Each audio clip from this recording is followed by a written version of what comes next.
Hola a todos. En el anterior vídeo nos habíamos quedado al inicio de la década moderada, es decir, cuando hacen a Isabel II reina de España con tan solo 13 años y da lugar al comienzo de su reinado que durará desde 1843 a 1868. Me han dado los 7 reinos.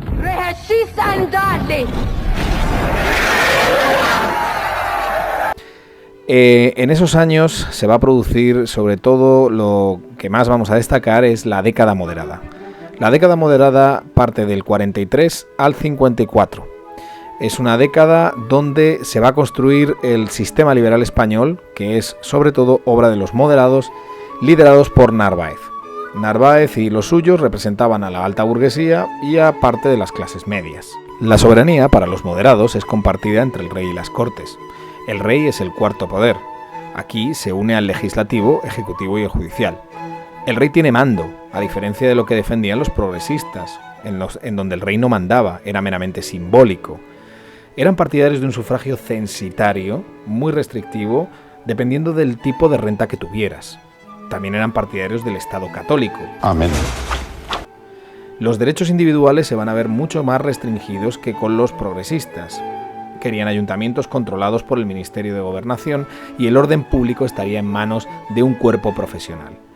Respecto a la economía, creían en el proteccionismo. Acordaos lo que le pasó a Espartero por defender el librecambismo, tuvo que dejar el gobierno debido a las presiones, sobre todo de los industriales catalanes, pero no así con los moderados, que contaban con el apoyo de los industriales catalanes gracias a su política proteccionista. A Cataluña me gustan sus gentes, su carácter abierto, su laboriosidad, son emprendedores, hacen cosas. Y además con el apoyo de la aristocracia y el alto clero.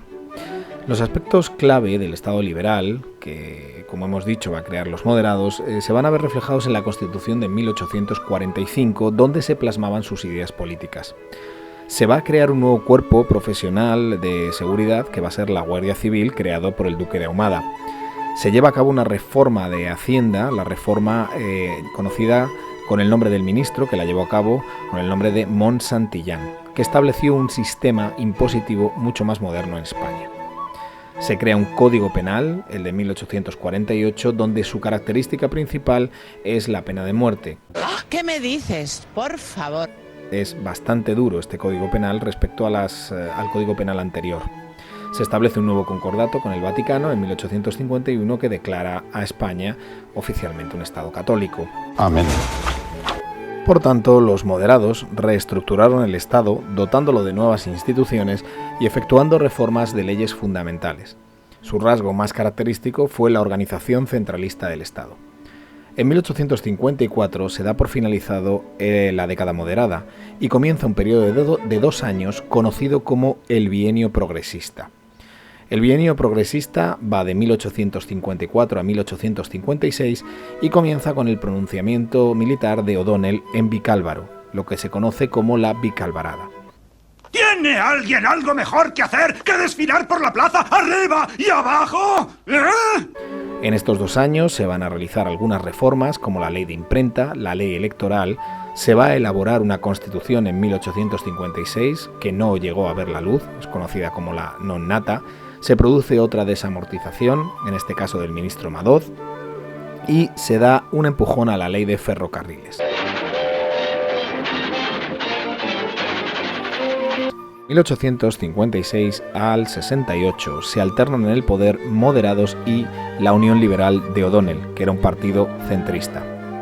Mientras tanto, la crisis económica y los escándalos de la corte empieza a provocar sublevaciones dentro del ejército y los progresistas, los demócratas y los republicanos se unen y firman un pacto en Ostende para destronar a la reina y convocar cortes constituyentes.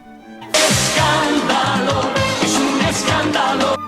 La muerte de Narváez y O'Donnell y los escándalos, como hemos dicho, que se producían, aíslan a la reina. En septiembre de 1868, Prim y Topete inician la sublevación de la Gloriosa, dirigida por Serrano, que provoca la caída de Isabel II y abre la esperanza a un régimen democrático. ¡Que hay mucha libertad! ¡Hay mucha libertad en este sitio! Este nuevo periodo es conocido como sexenio revolucionario o sexenio democrático. Isabel II tiene que exiliarse y con su marcha se forma un gobierno provisional que se prolonga hasta 1871. En 1869 se aprueba una nueva constitución, una constitución que será la primera constitución democrática de nuestra historia. No tenía parangón en toda Europa, era tremendamente avanzada. ¿Qué dice usted? Aplicaba la soberanía nacional, la división de poderes, consagraba derechos básicos como la de reunión, asociación y expresión, la libertad religiosa y el sufragio universal masculino, además de la monarquía democrática como sistema de gobierno. Pero claro, había una constitución, pero España era una monarquía sin rey. Se instauró una regencia presidida por Serrano, mientras Prim fue nombrado presidente del gobierno. Aunque estaba descartada la vuelta de los Borbones, Cánovas del Castillo forma el partido alfonsino en defensa de los derechos del hijo de Isabel II, Alfonso XII. Por otro lado, Prim se centró en la búsqueda de un rey. Debía cumplir varios requisitos, entre ellos no ser Borbón y tampoco carlista. Eso es raro. Hubo varios candidatos, pero al final el elegido será Amadeo de Saboya. En 1870, Amadeo de Saboya acepta la corona con el consentimiento de las potencias europeas. En noviembre las Cortes lo eligen rey. Su breve reinado, de 1870 a 1873, fue debido a diversos factores. En primer lugar, nada más llegar a España, es asesinado su gran valedor, Prim, con lo que el rey se queda sin apoyos. El conflicto militar con Cuba estaba ahí, la oposición de las fuerzas monárquicas, el carlismo, con la Tercera Guerra Carlista, y el partido alfonsino, que proclamaba la vuelta del hijo de Isabel II, también estaban en contra de Amadeo. A ellos se unió la oposición de la nobleza y la burguesía, que lo consideraban un rey extranjero y no le aceptaban en su exclusivo círculo social. Y también comenzaron las movilizaciones obreras y populares, que reclamaban un régimen republicano. Ante esta situación de inestabilidad y tras sufrir un intento de asesinato en julio de 1872, Amadeo decide abandonar el trono. Me habéis dado por todas las partes. Por todo ello, me propuse dejar mi trabajo. Amadeo I abdica en febrero de 1873 y las dos cámaras reunidas en una sola asamblea proclaman la Primera República. ¿La República para cuándo? ¿La República para cuándo? La República en España, o la primera experiencia republicana en España, fue un hecho realmente surrealista. Nada menos que 4 presidentes se sucedieron en un año. La Primera República se dividió entre unitarios, partidarios de un Estado centralizado, y federalistas, defensores de una descentralización administrativa. La República consta de 3 fases. La primera, la República Federal. Los primeros gobiernos fueron dirigidos por Estanislao Figueras, que apenas duró 4 meses en el gobierno, y por Pi y Margall.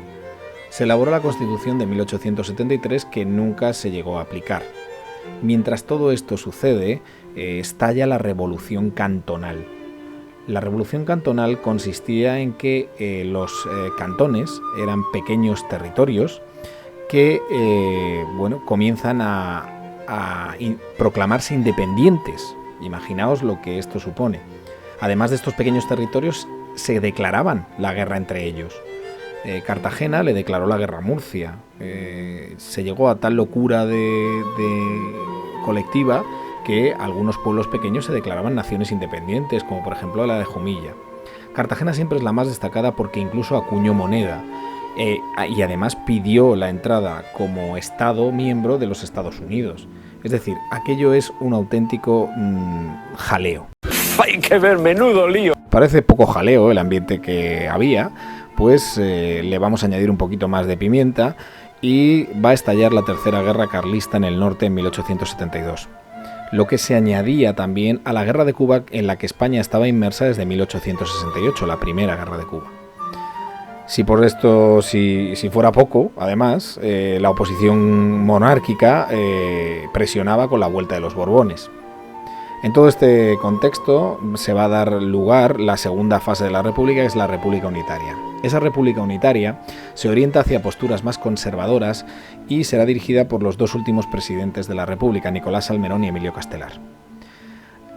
Ante este clima de descontrol, en 1874 se va a producir el golpe de Estado de Pavía, que marca un antes y un después en lo que es la historia de España, porque será el ejército como institución el que dé el golpe de Estado. Un golpe de Estado que retira al presidente del gobierno y coloca en él al general Serrano, al más antiguo de ellos. Eso da lugar al último periodo de la República, que es el Directorio Republicano, en el que Serrano intenta mantener el régimen, pero con un carácter mucho más conservador y mucho más presidencialista, es decir, mucho más adecuado a lo que era un jefe de gobierno militar.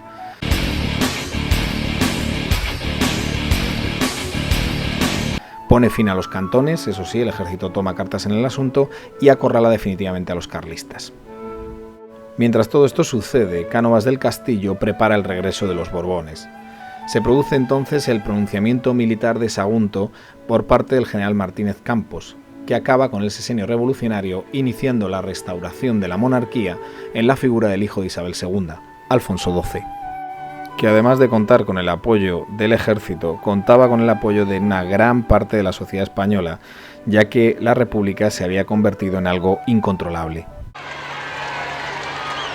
La restauración de la monarquía borbónica en la persona de Alfonso XII va de 1875 hasta la mayoría de edad de Alfonso XIII en 1902.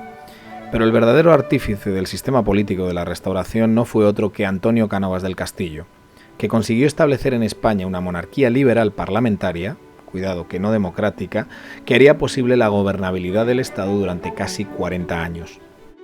Las características de este periodo son una nueva constitución, la de 1876, que hasta la fecha es la más longeva que ha tenido España, donde la soberanía es compartida entre el rey y las cortes, y un sistema bipartidista inspirado en el modelo inglés, con la alternancia en el gobierno de dos partidos y la consolidación de sus instituciones fundamentales, monarquía y parlamento. Los dos partidos que se alternaban en el poder eran el Partido Conservador de Cánovas y el Partido Liberal liderado por Sagasta. El sistema de alternancia pacífica en el poder estaba basado en la corrupción.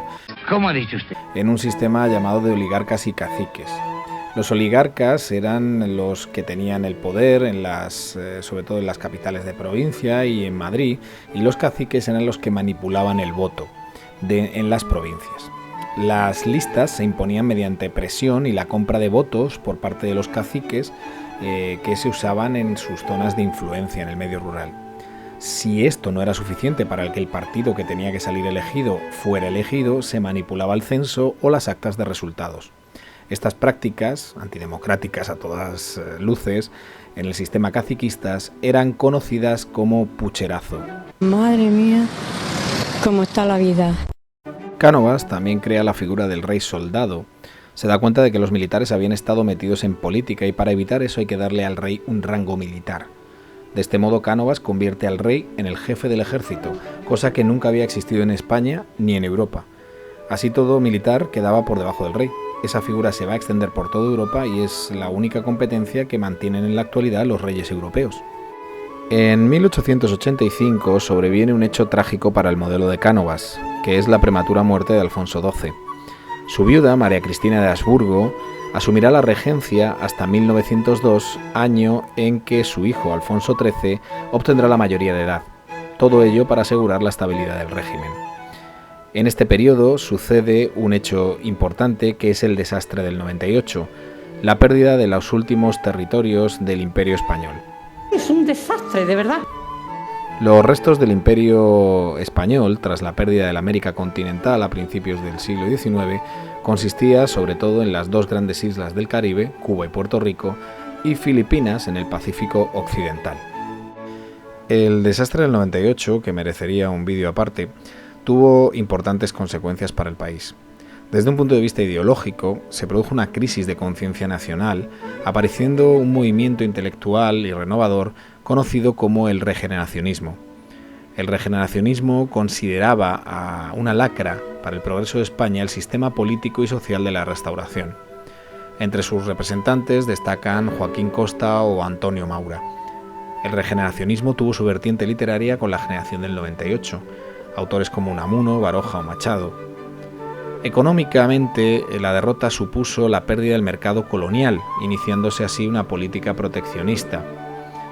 En cuanto a otras consecuencias, el desprestigio militar que supuso fue muy importante en el contexto internacional y comenzó a crecer el movimiento obrero en España, teniendo además mayor protagonismo y empuje los nacionalismos periféricos.